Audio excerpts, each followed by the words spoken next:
we've taken too long in between meetings because I'm like, what are we doing today? So we will do roll call real quick, and then we'll move on to the minutes. All right. Nicole Kennedy? Here. Mike Fan? Here. Randy Goodman is not here yet. Jeffrey Miller? Not here yet. Gregory Riordan? Present. Corey Suttles? Here.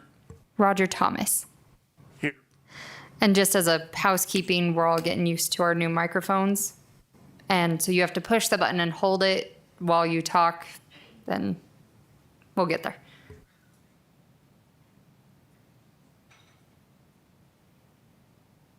Can I say here for Randy? Yes, we'll mark Randy here.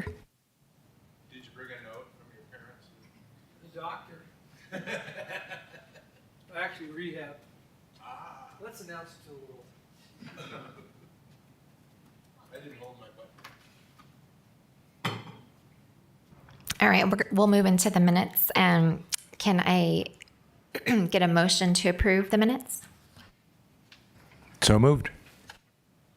Can I get a second? Second. Any opposed? Okay. Motion carries.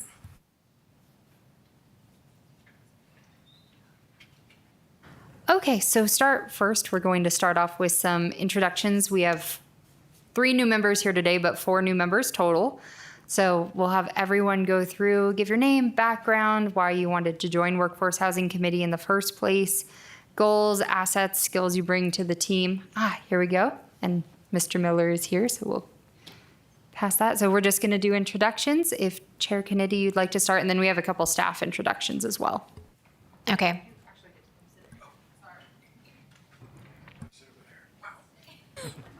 Nicole Kennedy.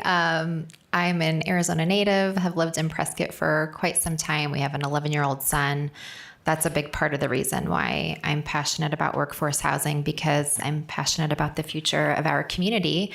And I do think it's the single biggest issue facing our town right now. So my goal is that we can successfully implement policy approved by council to really make a difference in the ability to develop attainable housing for people who are working hard and can't afford to live here. Yeah, absolutely. Okay, sounds good. Good morning, everybody. I'm Mike Fan. Been in Prescott since 1958. Have 2 grown children and 8 grandchildren. My background is mostly in construction, some development as well, but mostly contracting, so highway and infrastructure work. I joined the Workforce Housing Committee because I think it's a moral obligation for this community to provide housing for the people that work in this community. I think we've gotten to a point that people that work here can't live here because they can't afford it. So it's a critical need, and I wanted to do what I can to help. Goal is to provide workforce housing for our workforce and skills. I've done some development, some infrastructure, been involved in lots of nonprofits here in town. So hopefully my education experience can help facilitate our goal. Thank you.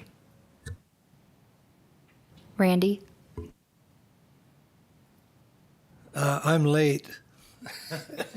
Doctor's excuse. Randy Goodman. Been living in Prescott for close to 20 years now. Spent 30 years in the fire service, been building for almost 50 years. All firemen build on the side. Really passionate about this. We had the same problem in my fire department with housing, and we did what we could back then to cure it. A lot of you that have heard me speak before, I think we're in a crisis situation right now with our emergency services here in the city because we can't provide affordable housing for our police and fire, teachers, nurses, all of it. But really, really passionate about it. Been on the committee now, 2 years, guys? And really want to see this some kind of success. And I think We're getting there. We're not there yet, but we're going to get there. I promise you we will not give up. So welcome to the new members. I look forward to your inputs and your thoughts, and maybe we can come up with something. All right, and then we'll go kind of that way and then circle back this way. Hi, everyone. My name is Corey Suttles. I grew up in Prescott in the late 70s and 80s, graduated from Prescott High School in 1987, went to Northern Arizona, ended up moving to Phoenix, met a pretty girl. She was from the Midwest. We moved to Cedar Rapids, Iowa, and lived there for the next 25 years and raised our children. I'm returning to Prescott in our forever home. Been back for 2 years now, almost 2 years in September. And I have passively been paying attention to what's going on in the environment or in our city for, the years while I was gone. My mom, Mary Ann, is heavily involved in a lot of activities local. And so, I always got a firsthand update of what was going on locally. I was a little bit surprised as we started to think about coming back to town about this affordable housing challenge that we face. My parents moved here in 1977, blue collar, got a bank loan, built a house and raised a family. And I just don't see where that's happening in our city today. And so my goal would be to try to return back to, a community that, our workforce can afford to live in, along with many of us that are retiring and living in the area. And this is my first committee that I'm sitting on with the city. I do sit on the PASS Executive Board, which is Prescott Area Shelter Services. And I'm hoping it's kind of a nice coupling here with this opportunity. And I just really look forward to working with everybody. Professionally, I'm an IT director for 30 years. I don't know anything about technology. I'm basically a leadership person, which is kind of strange when I explain to that. But that's going to be my skill set. I'm a leadership guy. And I look forward to learning everything else that's necessary to be successful here. Thanks. Your turn. There we go. Hi, my name is Roger Thomas. My background, I have 30 seasonal years of living in Prescott, 12 years full-time. I also retired from a fire department in the communications maintenance side. I was also a recipient of a first-time home buyer in the county of Orange, where I retired from. I joined just to help the citizens here. My girlfriend, who retired recently from Yavapai College, says, remember about the people, us people that she had issues trying to find housing in the 25 years she worked at Yavapai College. Again, my goals is just to help the people, and I'd like to see workforce people be able to afford housing here like I was able to in the county of Orange with a plan, a first-time homebuyer plan. All right, Mr. Miller. And with the mics, you just have to hold it down while you talk. Does it? Jeff Miller, apologies for being a little late in here. My background, I grew up in Phoenix and then left for college about in 2002 and have been traveling around for the last 20 years in different cities chasing buildings and work and as an architect. I opened my own firm about 6 years ago and made a decision to move to Prescott about 2 years ago. So we have our office here. It's one of those 6-person office on the square. So local business owner, an architect, about 20 years experience.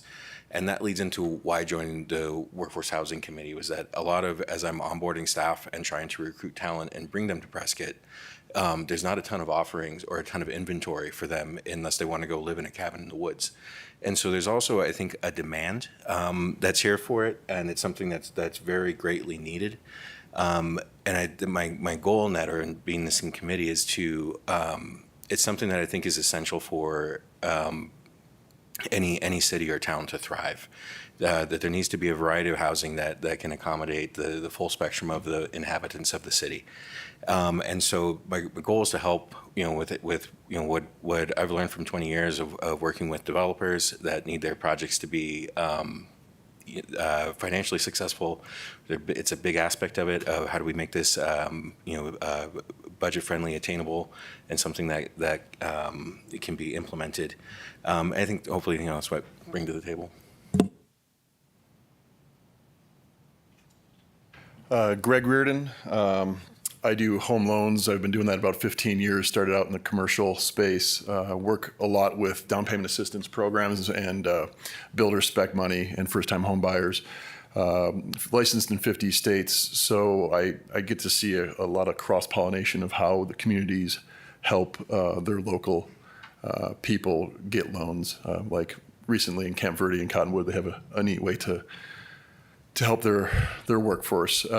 I serve on the Boys and Girls Club board and also the Agape House board, and I just think it's really important to find a way for people to live where they work. Thanks. All right, Mayor Pro Tem Cantelmi, would you like to introduce yourself as our council liaison?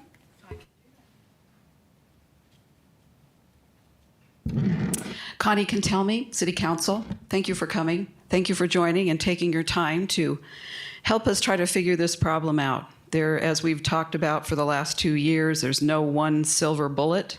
So we're counting on all of your brain power to put something together for us to work.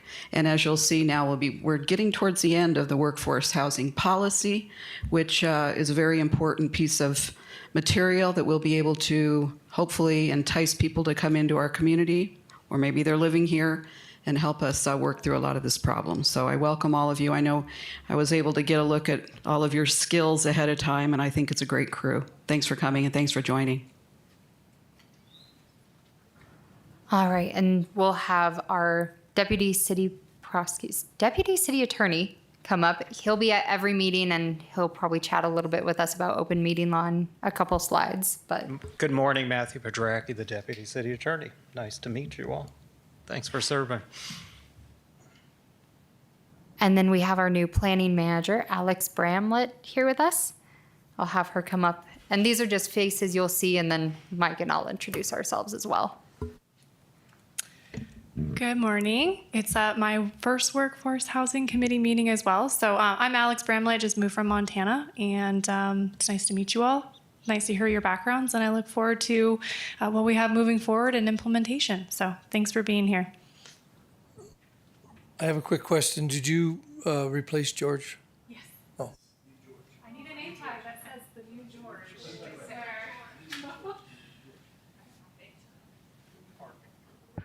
All right, hello committee. My name is Mike McInnes. I've been working at the city for about 2.5 years. Been living here since 2007.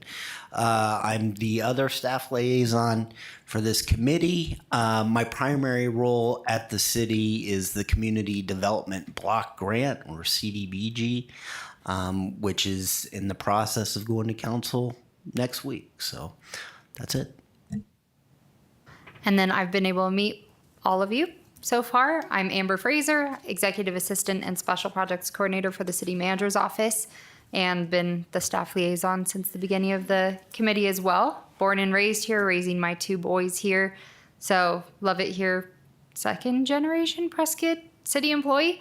Been with the city for 14 years in different roles. But our roles as your staff liaisons is to support you and help you. This is a recommending body, so you guys talk, you learn a lot, you come up with awesome ideas and plans, and then you recommend them to council for approval. And so anything we can support you with as we go through this journey together, we're happy to, and we're excited to have our new members and to carry on with the awesome work that this committee's been doing. So now that everybody's kind of gotten to know each other a little bit, we will go into nomination and appointment of chair and vice chair. So generally how this works is a committee member can nominate whomever they would like for chair. So we'll start with chair first. If it's seconded, then there's a vote, and then we'll go from there. If there's some differences of opinions, that's okay too, and we can go with the flow as it goes. But if anyone would like to nominate chair, and then we'll go to vice chair.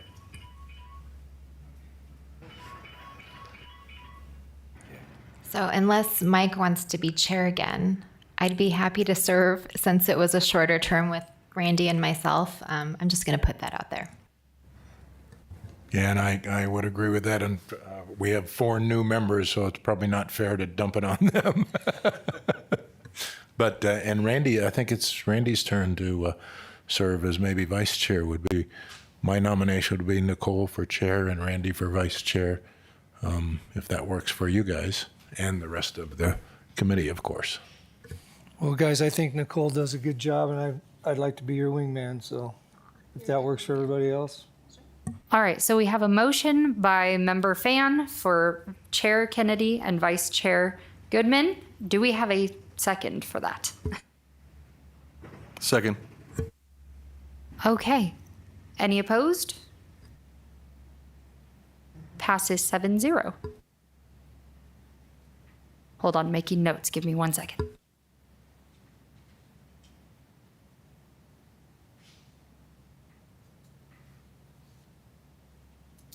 Okay, so we sent out a video for the open meeting law and conflict of interest training that had happened, I think it was 2 years ago, but we do usually have an annual mandatory training.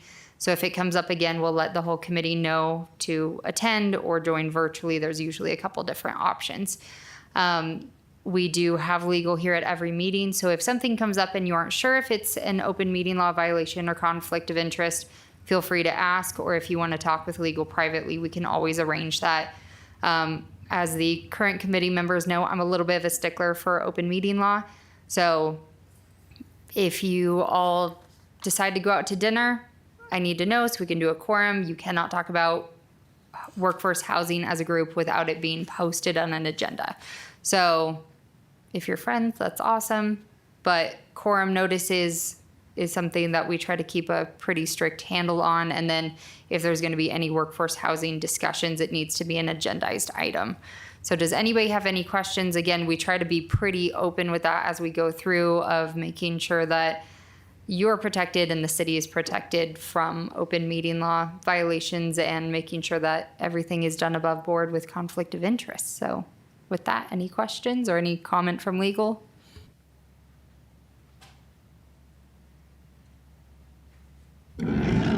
No, I was just going to offer, there is an online training, and we do the annual training, but if you want me to do a training specific to you all, because you have such a new body here, I'm happy to do that. If you want to maybe put that on the next agenda, or if they all feel comfortable just watching the videotapes. And Okay, and we can talk about that on future agenda Right. items if the chair would like it on a future agenda. And the video was sent out, so everyone should watch that, and we can go from there too. Yep, okay. Okay, so the meat and potatoes of today's meeting. We did have a council meeting, a study session on May 27th, where the workforce housing policy was brought to council for review. I'd recommend, if you haven't watched it or if you weren't there, to watch the video of that. And with the guidance from that, staff was encouraged to meet with council members. So we sent out a request for meeting to any council member who was interested, and I did have quite a few of those. So I'll go through some of the trends we're seeing so far. We still have the document with input from the trends and council members in review by the city manager and city attorney. So that will go through a lot more in depth at our next meeting. But I do have some trends we can talk about, but I didn't know if anybody wanted to go through any concepts or any thoughts they had from the May 27th meeting, and we'll go from there. But yeah, I'd like to hear thoughts of what everybody thought from that meeting, what you gathered, and yeah. Well, I was out of town, so I was wondering if we could hear from Connie a little bit about the pulse of the council after we had that meeting. Do you have a feel for that at all, Connie?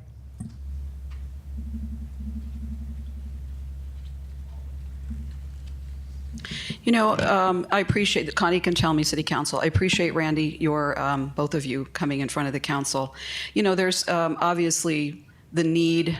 Everybody on the council is aware of the need. And I think you did a really good job illustrating the costs associated with workforce housing and how that's part of the stumbling blocks of getting forward. Many of them watched your presentation in the meeting, with the workforce housing meeting, when you had talked about penciling out a project and how it just wasn't going to pencil out. So I think that allowed them to take a deeper dive into the other alternatives. I mean, we've talked about the foundation. The biggest, for the benefit of the new people, the biggest problem I've seen, and I've spoken to a lot of the young workforce we have here, is getting over the down payment. So I think, at least what I've heard, the down payment assistance program is going to be a big thing. The building costs, as we all know, are what they are.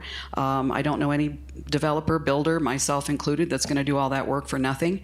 And I think they were also, their interest was piqued in the government subsidies that would be given to, for example, a large company like Gorman. I looked into what they did over at the U.S. Vets, and I think several of the council members were there for the groundbreaking, and I noticed that they were asking some questions about finances. So they're dialed in, and I think that your presentation was great. It helped fill in some of the holes that they weren't sure about. What about actually adopting the policy? Well, I think, as Amber is going to say, I was surprised at how many actually met with Amber and kind of put their 2 cents worth in. I was only privy to one council member because we can only meet with one, and she was very dialed in. So I think Amber's going to go through some of those changes. I think the biggest problem in that meeting that I could see was the chart that illustrated what the impact fees, the incentivizing of relieving the developers of the impact fees, and which ones would be easier to alleviate. As you know, with the development impact fees, by statute, we have to pay them. Somebody's going to have to pay them. So I think we as a committee have to do a little bit more educating the council members on the difference between the two different impact fees and what is contained in there. And I think when this draft policy has gone out, if they've had a chance to look at it, we did some rearranging of how it went in there so that it was more specified, that it's not just one big lump of impact fees. There's some internal impact fees or development fees, and then there's the impact fees on the outside. So there's just a lot of little nuances that, unless you're in the building industry, you don't really understand that. So I think you guys went a long way to educating the rest of the council members. It's going to take a little more, though. Well, I don't mean to keep harping here, but Yeah. we had some suggestions that were little to no cost to the city that affect the building, the builders, to help them with their projects. How did that? Yeah, that's in there. And I think we're going to end up talking about that when Amber gets down to the details. Yeah. But, just my suggestion, because of the complexity of this issue and its surrounding actual building and development, I think that when we go to, talk about this policy, and if you guys are going to give more presentations, it is a big education factor. I think a lot of people that are not in the industry don't understand what it actually takes to get a workforce housing project. I mean, as we know, we've had none hardly. And, for the past, well, at least since 2019, we've had very little impact fees. So it's a different kind of a problem. So then we have to make sure that we educate the council and the public as to how the profit is made. And I know we've talked about that in order to entice a developer or builder to come into the community and take that risk of doing a workforce housing project, or even a percentage of their planned area development. That's something that they can choose to do, but they can also choose not to do. And Randy, and I know, if you're going to set aside 10% of your building development project, your PAD, your planned area development, you're taking a loss on those 10% of projects. So how do we make that fair and equitable to the developer who decides to take that risk? So it's an education thing. And I think, don't give up on that. I think the presentation was good. You guys need to go on the road. Councilwoman can tell me, I do have a request for you, if I may. Yeah, sure. For me personally, and I'm not going to speak on behalf of Randy, after 2 years of coming together and deep diving, we've spent a lot of time and conversation and research. It was disappointing that there was no time given after the presentation for questions from council. Yeah. And to me, it resulted in a lot of time that Amber had to personally spend meeting individually with the council members. And I'd like to request going forward, if you could advocate for us, that we really include that time. If this really is important to council, as we've said it is, that we create that time and space for appropriate dialogue and Q&A. And that would be, I would suggest 1 or 2 more study sessions. And when you get into the study sessions, I think you did the 30,000 foot look really well. Now let's take a deep dive into the details. So we can request a couple more study sessions. It's going to depend on the scheduling. Now we're getting ready to go on our break here, so we have one more council meeting until August 26th. So see what you can do right now to get your, just hold those spots for the study session. And then when you're compiling your information, maybe declare that this is a detail that the council needs to know, or maybe there's several deep dive details, because, we've kind of analyzed this problem, and a lot of the big problems are surfacing to the top now. We know that, but it's a process in educating the other people that haven't sat through, all of these meetings for 2 years. So. Thank you. You're welcome. Good. All right, I'll get into, Hey, I'm sorry. Go ahead. Just a quick question, and I'm not really sure. Maybe it's the legacy committee members. I didn't watch the video. It's on my list of things to do. But reading the proposal, listening to some early conversation, there's some very specific verbiage we tend to use specific to first responders and educators. Is that just so as a new member, I don't make a faux pas, worried about, my bartender or my waitress or my daughter that works for, a special needs home. When we are working on our solution, is it very specific to first responders and educators only? No.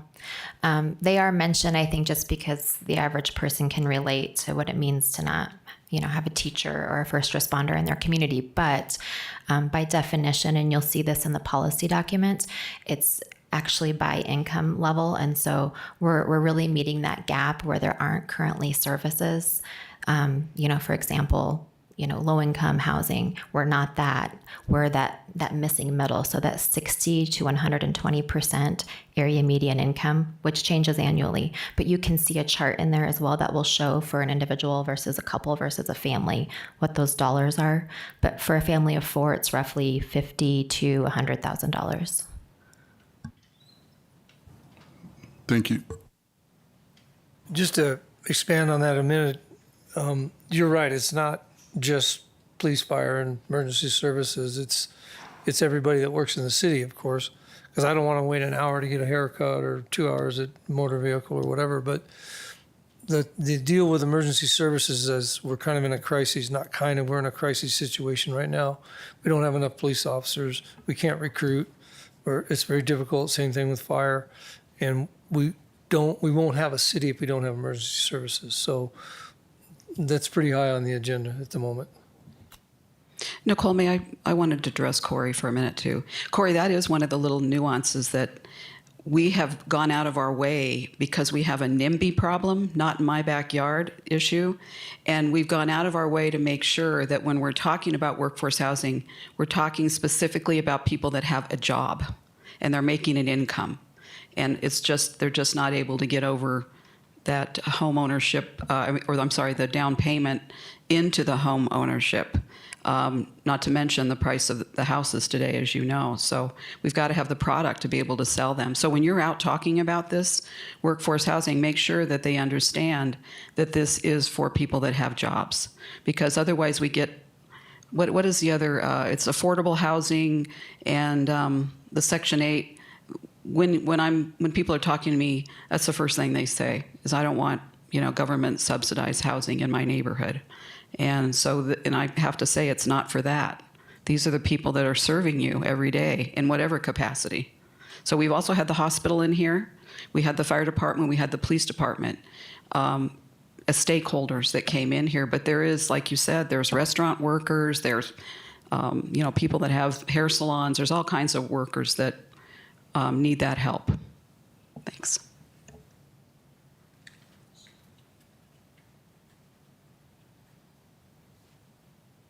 Okay. So I was able to meet with quite a few council members to avoid daisy chaining and open meeting law. I'll keep it strictly to the trends that we saw. Again, the policy with the input, there's going to be some things that we're trying to rephrase to make certain things clear that were trends. So when we bring it back with the red line, we'll go a lot more into detail. That's where the committee can either keep the input that was recommended or reject it and then see what happens when it goes back to council, kind of thing. Overall, there was general support for the policy direction. With everybody I met, they felt it was needed. I feel like we heard that on the 27th as well, that everybody up on the dais said that it was needed and they supported the policy as a whole. There was some great input about making sure it was tied into the council strategic plan. There is a strategic priority in the council strategic plan. So it was asked to put that in there, that it is a strategic priority for the council as well. So we've kind of worked on verbiage for that, also tying it to the new mission and vision for the city, just to show that it is tying into the overall wellness of the community.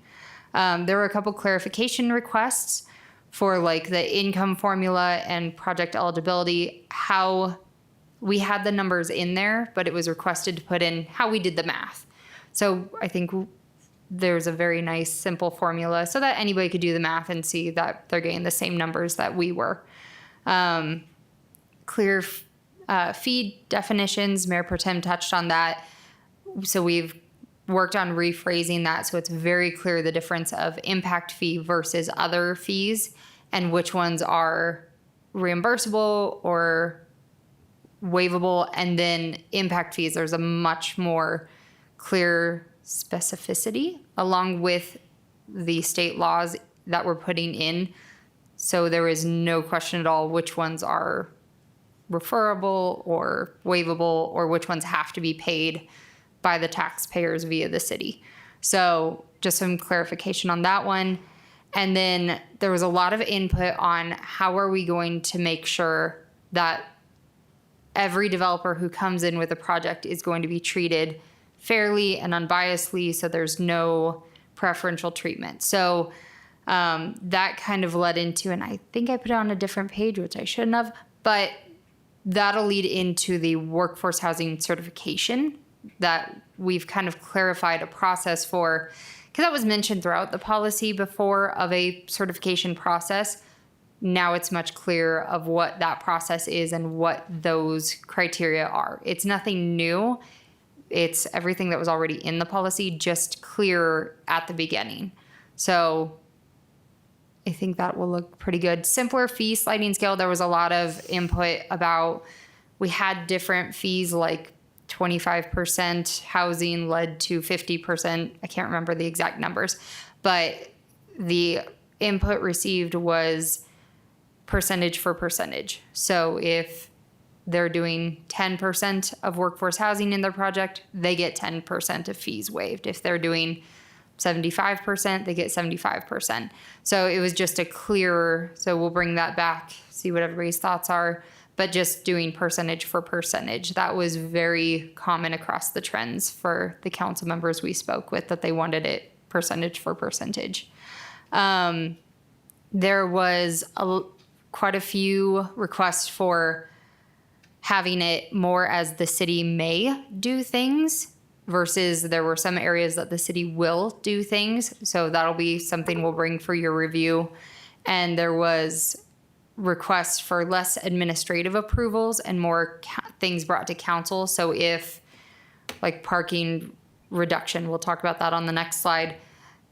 If parking reduction was allowed, that would need to be approved by council and not administrative. So there were a couple things that council members wanted more council control over versus internal administrative staff level approvals. We updated the expedited review section because there was a new bill that was passed in the state that said it was and Chelsea could probably give a little bit more detail on this one, but they now by state have to do a 15-day permit review for single family homes or allow for a third party review. So that will kind of change the expedited review a little bit. So we just added in some verbiage to that. Any questions on this page so far, or do you want me to go through the whole thing and then we can, yeah, go ahead. Yeah, Amber, really this is kind of for the board. I've been thinking about the period that we will require to remain workforce. I know we talked about 20 years and 30 years, which is aggressive and good for us as a committee. But I started thinking about the developer because I put that hat on. Do I really want to be committed that long? So my question to the committee is, should we look at 10 years? In other words, would we entice a developer with an appetite for 10 years of it versus 20 or 30 is sort of my question. I know it's good for us, but let's think about the other side of this equation. I'm glad you said that. I'm sorry, I didn't mean to miss that one.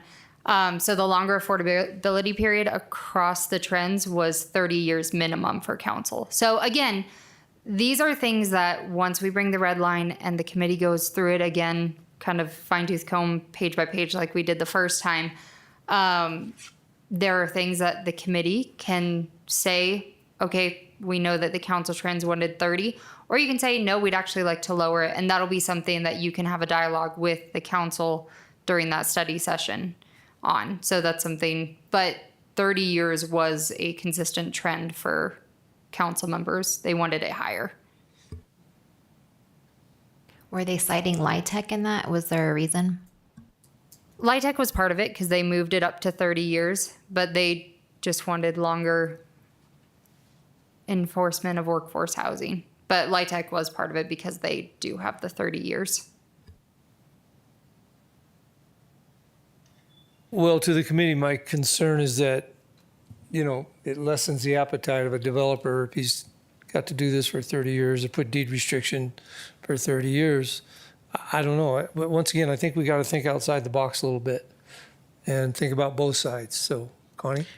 Can I, Nicole, mind?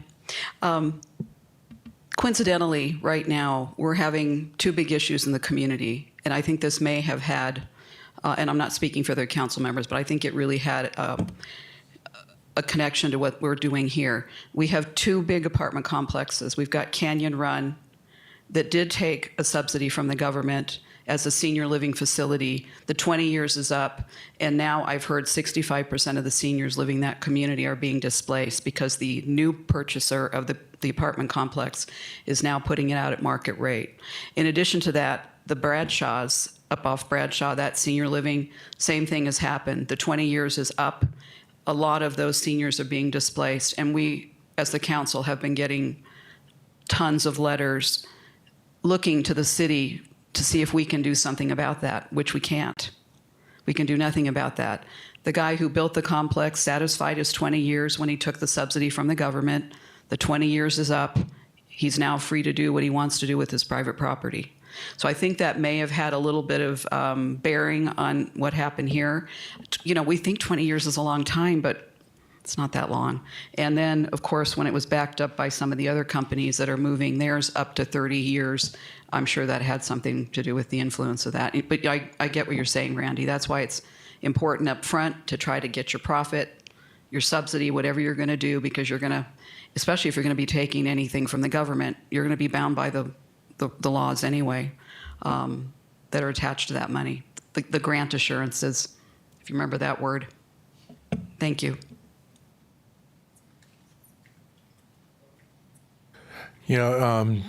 Just so the committee knows, Sandy Griffiths has also taken the initiative to reach out to some of the builders in town, and she's already had a couple of meetings with them to get their input to see what does work and what doesn't work. So we're sitting in this room kind of in a vacuum, and what we need to hear from the stakeholders that actually could satisfy those needs. And she's taken it on herself to start working on that. So there is a separate informal group that is meeting and discussing the policy and see, is this something that will actually bear fruit? Can we have her report to us at some time or give us that feedback, put her on the agenda? Yeah, I'm sure she's usually here. I'm surprised she's not here today. I'm sure we can, yeah. I'm sure she'd love to. And we can definitely do that, and we'll talk about that with agenda things. We could also, with that happening, if the committee would like to, and with the policy coming back to council in the future as well, it might be time for another town hall or something as well. So we can talk about that. All right, so continuing on with trends, parking was overall unsupported, parking reductions. Almost across the board, it was not liked, or certain council members felt that would be a sticking point for it not passing altogether. So they're like, it would be easier. But we have worked on some verbiage that we'll bring back to you that has parking reductions in there, but that would be on a case-by-case basis with a neighborhood-specific analysis and council approval. So we'll see what your guys' thoughts are on that verbiage to where it's still in there, but there will be a lot more detail of what would be needed if parking reduction was even feasible for that neighborhood. It was a concern for areas that might not have good ingress and egress, for my lack of knowledge on those words, but for emergency vehicles, downtown historic districts, that the council members really would like to see. If that's an option, it needs to have a study done in that neighborhood to see if that's realistic. So that was, again, overall unsupported, but there's some verbiage that we put in, and we'll see how the committee feels about that, and then how council feels about it after that. And then for framing, there was trends about listing the concepts in there as strategies to study, not we will do that. So that's kind of where that will and may came in, is that council members wanted there to be more flexibility of, we're not guaranteeing we're going to do A, B, C, and D, but we will study it for specific items on feasibility for projects. So changing it to be a bit more, the city may do these things, not the city will do those things. Amber, can I ask you a question about that? How does that line up with their request to not show favoritism? So, hold on, mind munching that one for a second. But with the workforce housing, I put the verbiage in there somewhere. Did I? There is a workforce housing certification that will be across the board criteria that they'll have to fit into, and then they'll get a certificate that will show kind of how much will get waived, things like that. When it comes to the framing, my assumption is that it allows for specific neighborhoods. If there's historic neighborhoods that it just, not all of the concepts work, then it can go through historic preservation or planning and zoning and have a bit more flexibility of, yes, we'd like to do that, but with this neighborhood specifically, because of these extra aspects to them, we can't do it here. So I don't have a better answer than that. Question for council. Yeah, that'd be a great question for council as a whole.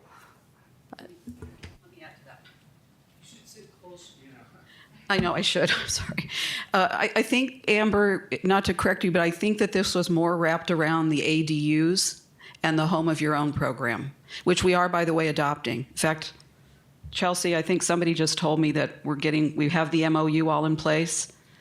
Matt was working on that for us. So Okay. Yeah, so that's good news. The ADU, that all passed down at the legislature, so we are below the 70,000 population threshold. So we'll be able to do the ADUs here, but kind of more based on what fits to Prescott, not Maricopa County. But I think the parking situation came up with the home of your own and the ADUs because most of these ADUs in the home of your own will not be going into the big planned area developments. They have HOAs. It's just not going to fit there. It's only going to fit in our community in the historic areas or some of the bigger lots that we have that are in the, Prescott proper confines. But the planned area developments, it's not going to fit in there anyway. And the HOA wouldn't, I think most of our HOAs don't allow on-street parking at night anyway.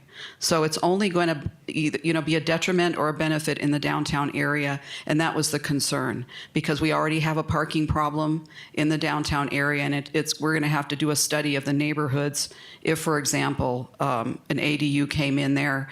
Let me give you an example. In my neighborhood, in my alley, 2 ADUs were allowed to build in there in an unimproved alley that completely floods and turns to mud. And so the people that live there have to go 250 feet on foot to get up to the ADUs.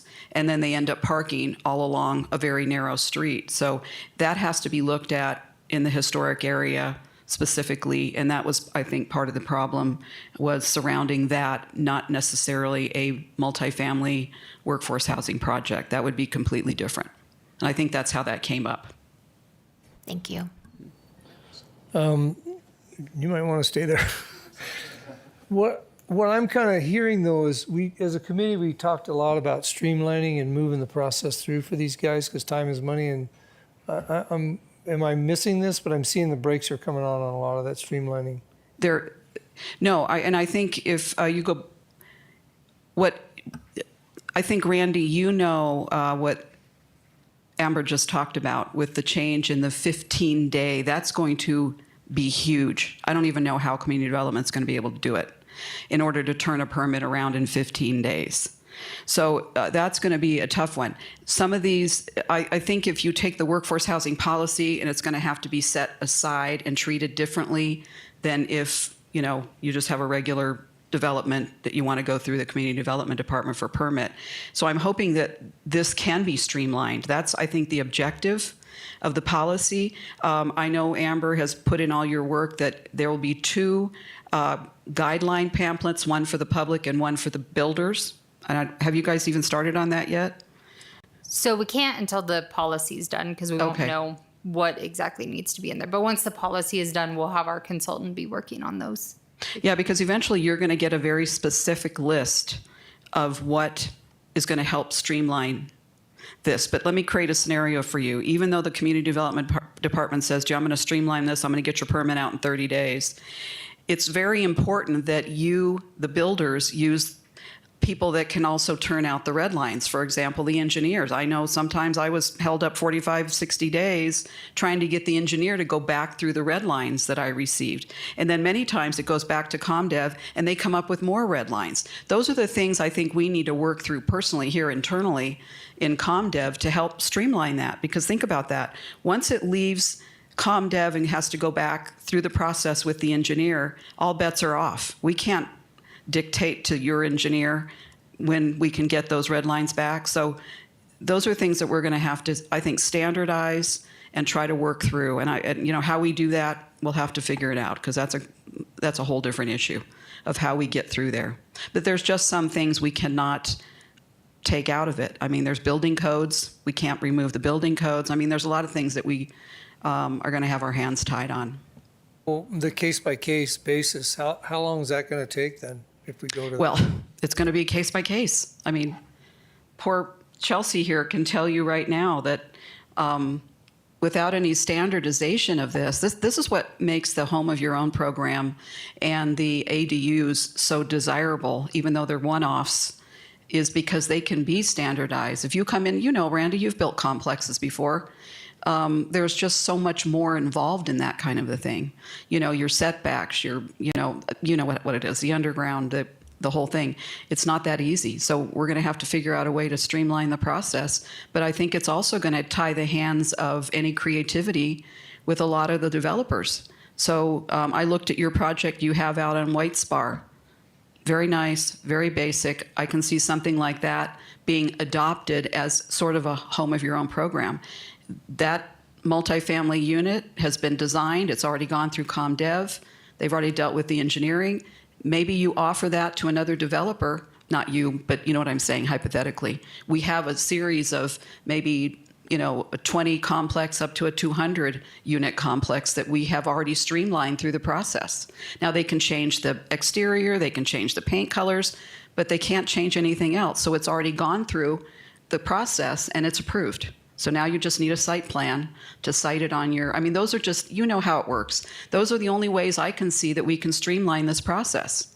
Because if you've got to go through a 250 unit complex, you start from square one, right? If it's already been approved, you can sign off and release it to the city if you'd like. I'm just saying. I'm kidding. So I wanted to check because I couldn't fully remember. So the maze and wills and the framing, that was part of the ADUs, but it was also included specifically in the key incentives for revitalization and infill development, that there are things that it may include. So we'll bring all of those back for review, but there were a couple different areas that those were included in. Like Mayor Pro Tem had mentioned, so the Home of My Own program, that's another area that'll be completely changed in here. There's a lot of red line, but it's actually not that much changing, I promise. But that one we cleaned up to just say, we're doing a home of our own, like the Yavapai counties through an MOU. It does leave a little bit of flexibility if we do want to, if we have a specific area we want to curate a set plan for. But that cleans that up. Water incentives is another area that just got shortened to say any workforce housing water incentives will be specified in the water policy. So a little bit of cleaning up on those. And then sustainability was one of the kind of sticking points. I think it was mentioned a lot from the conversations that have come with the general plan. Sustainability is a word that can throw people off. We had a little bit in there. The edit for that was just saying that if there are sustainability incentives, that any funding from that will need to come from state or federal funding. So just cleaning that up a little bit. And we can keep talking a bit more, but right now legal is refining some language. Community development is going through as well and making sure that anything in there is actually feasible for their department, as well as looking at, as this committee's talked about, this is something that will need staff time to implement some of these things. So how that would look in the future and who manages that, things like that. And then the city manager's office is also reviewing it to make sure that what is in the policy is at the committee and council level versus, because we have a council manager form of government, things that he manages the day-to-day. So making sure that it's clear on that policy level. So go ahead. Yeah. So something that resonated with me, and you just on that last bullet point, reminds me to comment at least, and I'm going to be careful I don't blame the messenger. But going back to the may versus shall, all of that ties into that very thing that first and foremost, we want to really provide an environment for someone to come in and help us with our workforce housing policy. If we have too many mays, short of things that a policy, for instance, a 15-day permit, that's just not feasible. Okay, what is feasible? What can we guarantee we can live with? Because if we're going to attract solutions, we have to have specific guidelines. So when they put a performer together, and including a foundation that says, we're not going to make any money on this, but we still have to know what it's going to cost before we take the first step. And if there's a bunch of mays in there, if I'm looking at a project, I'm going to say, how do I take the gray out of this? And if there's too much gray, they walk away. So I do think we need firm policies that are livable, but we can't have a lot of mays in there. So as we're tweaking the language, I guess this is a word of caution that we don't keep it too gray, or we're going to find ourselves wasting our time. Thank you. Yeah, and I'll bring the input and totally don't mind being the messenger. So we'll bring the input that was provided, and then the committee can choose to keep or not keep any of the input that was recommended. Legal does have some things that they will be recommending for in there as well. Those ones we might want to heed as well. But it is ultimately up to this committee what you recommend, and then it'll kind of be between the committee and council of what, and ultimately council's approval of what ends up being in there. So we're happy to be the messenger, and we'll edit it to be what the committee would like to recommend, and then it'll be up to council at that point. Talk about gray. I think that was about as clear as mud.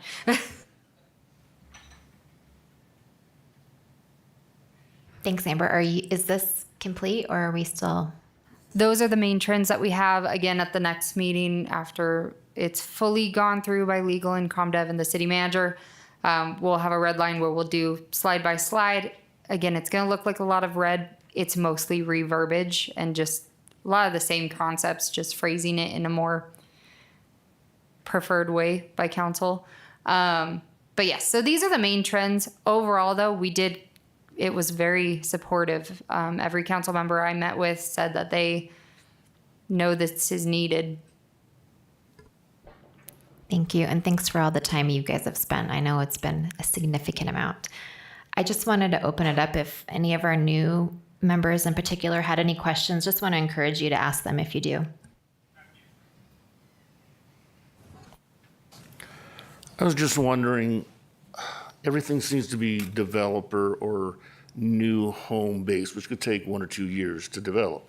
What about existing housing, existing apartments, giving incentives to people or apartments to offer workforce housing? I don't know what the incentive would be, but I read most of the notes and everything. I don't even see that being mentioned anywhere. So existing housing, existing apartments, incentives. So there is a section about revitalization and infill. And I'm trying to think of any main highlights right now off the top of my head, but it's been a couple of days. We'll go through that again when we bring the policy back, see if there's any additional incentives that would want to be in there. But I believe there will be probably some fee waivers and stuff in that as well if they are specifically considered workforce housing. And then we do have an employee section as well of concepts our HR can look into to down payment assistance, things to help employees. So it's something we can look at, especially with as many new members as we have. If you have concepts that you'd like to discuss, when it comes back, that'll be a great time to do that and see if there's new concepts that we can put in as well to strengthen that. I look forward to some ideas that are bouncing around in my head to work on in the future that we can offer. But I think before we get to the things that are bouncing around in my head, we need to noodle down the policy. I think we should devote our time, I'm proposing this to all the board members, to get this thing done. You know, address the red lines, like you said, clean it up, get council to buy off on it, and we're done. Now we have a permanent policy that's there, and then we can start working on some other progressive ideas. But until we get that, I don't know how we go forward. Well, I know there's also just length of time, and I want to acknowledge that we do have new members and your input is valuable. So while we've done a lot already, I don't want to minimize your input. So I think that's something we need to talk through.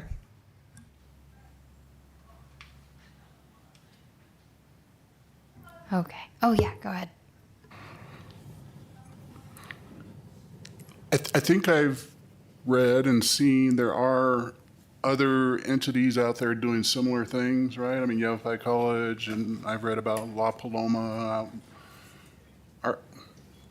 Did they have to go through the same scrutiny, or have we borrowed some of their successes that have allowed them and implemented that? Because I'm hearing a lot of focus on the policy, which it sounds to be accurate, necessary. But is it all new ground, or I mean, people are doing this. We're not the first. Is it just because we're a committee for the council that we're different and special in our own unique way? Well, I think there hasn't historically been policy at the city level that really brings the city in as a partner to provide some financial relief to new or potentially remodeled properties for workforce. I mean, you're right. There are activities being done. La Paloma being a nonprofit, they've been fundraising for quite some time to make that happen. And the college was able to buy a property that was very under market and very attainably bring that up to, standards for housing. So I don't know if that answers your question, but historically, this is new for us in terms of the city being able to be a partner in creating solutions.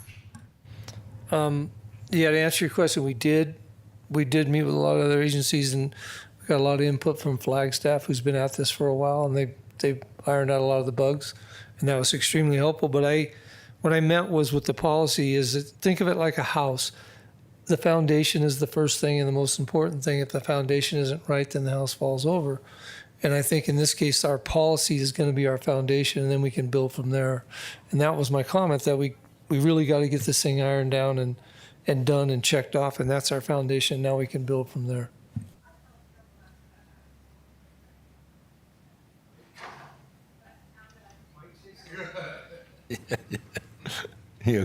You're feeling our frustration in your first meeting. We are an advisory committee to the council. Staff is as we have staff liaison and a council liaison to the council. We have no champion. We have nobody working on this full time. It's been my criticism since day one. I was hoping we could convince the city to hire someone or assign someone that this is their job. Amber has lots of other duties. Mike has lots of other duties. We have nobody that this is their job.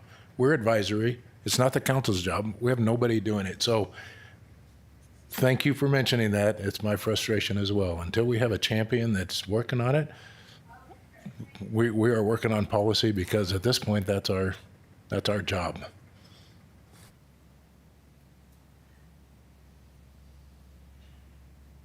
If there's no other questions or comments, I guess we can move on to updates.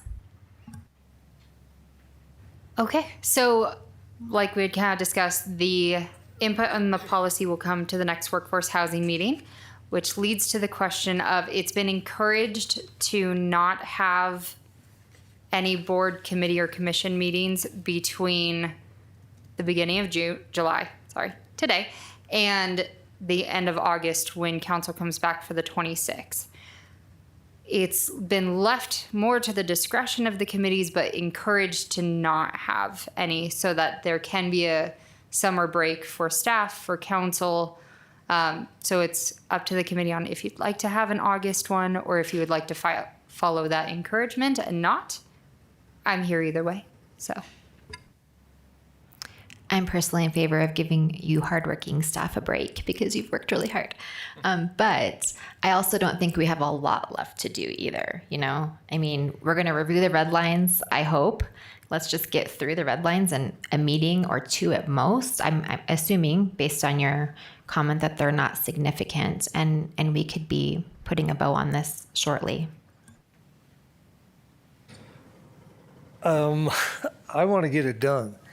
I'm a doer, you guys know that, and I don't want to postpone anything. We got 4 new members here. They're probably anxious to sink their teeth in this deal, and postponing a couple months doesn't really serve that. So I propose that we soldier on. Now, if you want to do a study session or something, that's okay too, but I propose that we don't cancel August, and then we meet and get this thing going.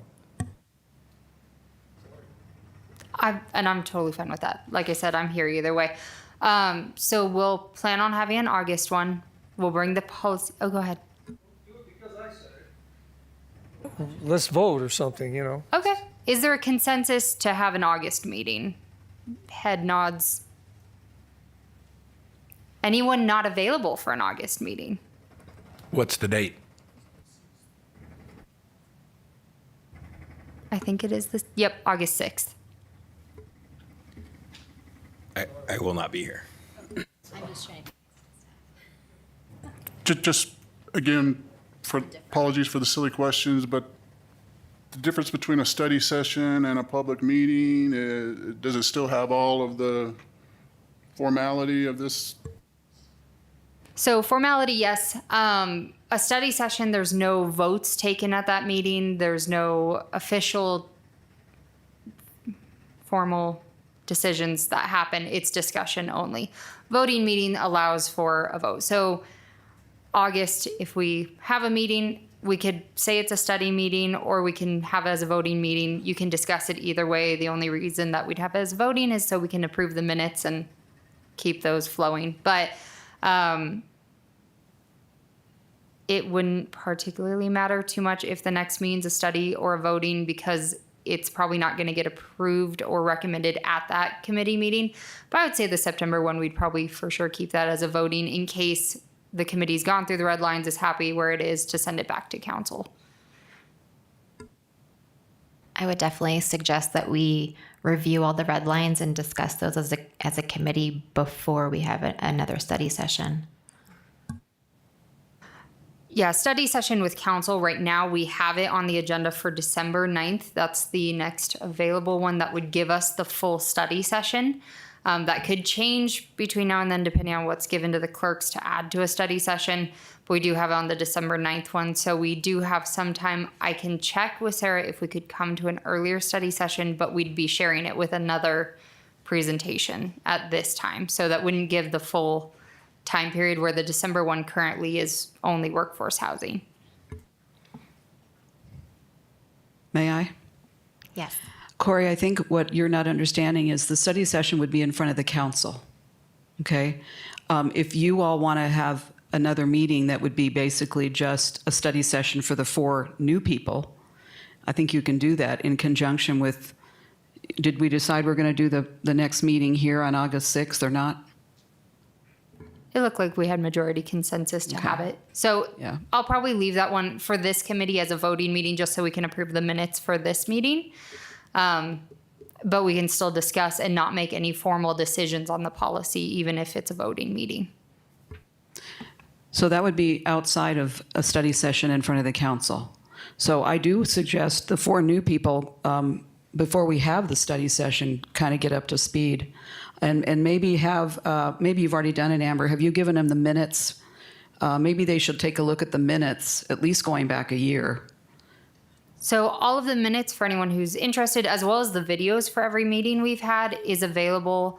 All the videos are on YouTube or on our Facebook page. And then the minutes are attached through our city website to all of our meeting dates. We meet the first Wednesday of every month. So you can go back to the beginning of the committee and read the minutes from all of those. And we can also provide them via email as a PDF if you'd like that as well. Just let me know afterwards and I can send an email. Okay, thank you. All right, so we're moving forward with an August regular meeting. So, and I'm sorry if I missed it. So when will we see the red lines, do you think? I plan for the August meeting. Yep. So we'll bring all of the input recommendations, and you'll get that as part of the agenda packet as well. I'll try to get it to you sooner if I can. But you'll be able to go through. I'll have it up on the slides of what is new, but we'll have all of the additional, because there was a decent amount that wasn't changed too. So we'll have all of that on the slides. We'll go through the whole policy of the red lines, as well as it allows our new members to ask questions about infill different sections too. So it should be a good dialogue overall, but you'll be able to see the red lines and the input at that one. Yeah, if there's any way to get, even if it's just a few days before the red lines, that'll be very helpful for the productive meeting. Yep, as soon as I can send it, I'll send it out. And then do we want to leave the August one as just talking about the policy? Do we want to try to have Sandy come talk at that one for any input, or do we want to, what timing on that? I think Sandy's input's very valuable because, as Mike was saying earlier, we really need that pulse of our stakeholders. Is this going to be helpful to move the needle? Okay, we'll check with Sandy and see if she's available for the August one too. Yeah, and I don't know if she's got enough information that's valuable yet. They just started meeting, so you'd have to ask her. She might say, it's just too soon. Amber, if you need help getting the red lines out, let me know. I'll come down and help, because I agree with what Mike said. It's super important for us to review it. That way we can like really intelligently discuss it at our meeting and not seeing it for the first time. And also, I wasn't here in June. If there's any council members that, I know they requested meetings with Nicole and I'm available now. I'm not going anywhere for the rest of the summer, and I'm open to sitting down with whoever if that helps. And what we might do is when we bring the red lines, I'm trying to think, but we can offer after that meeting, if there's anything that you want to know the why, we could definitely set up those meetings and we can go from there. So we'll start with the August one. We'll go through the red lines and then we can see where it goes from there, if that works.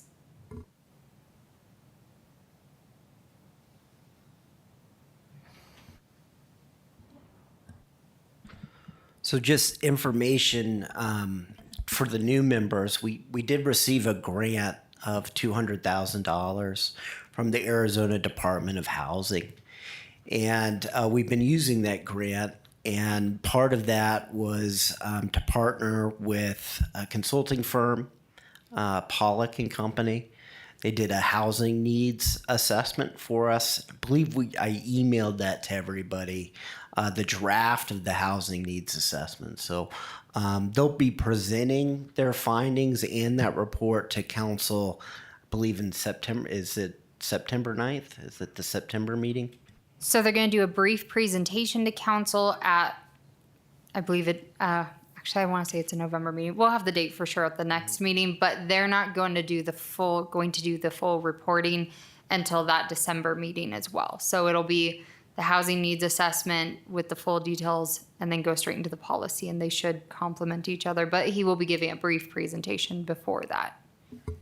The second part of it, which they've started, is the strategic plan, which is pretty exciting. They've done the housing needs assessment. Now it's the next step, actually working towards implementation of what they found and a strategy on top of that.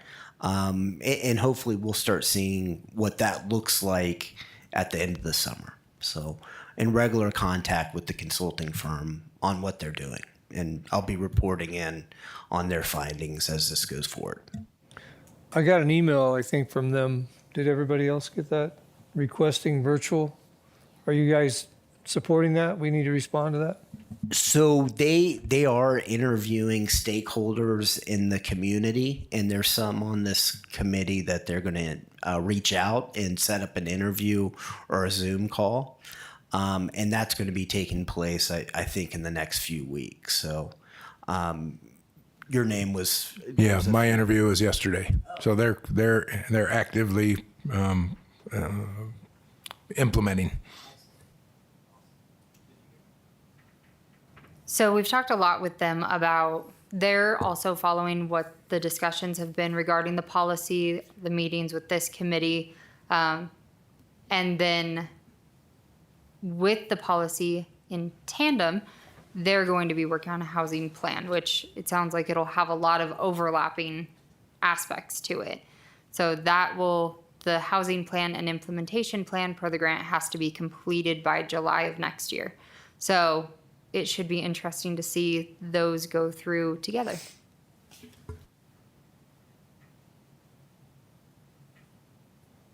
Thank you for the updates. And just want to reiterate what Randy said earlier. Welcome aboard, all of our new members. We're looking forward to working with you, and I wish everyone a happy 4th. Meeting adjourned.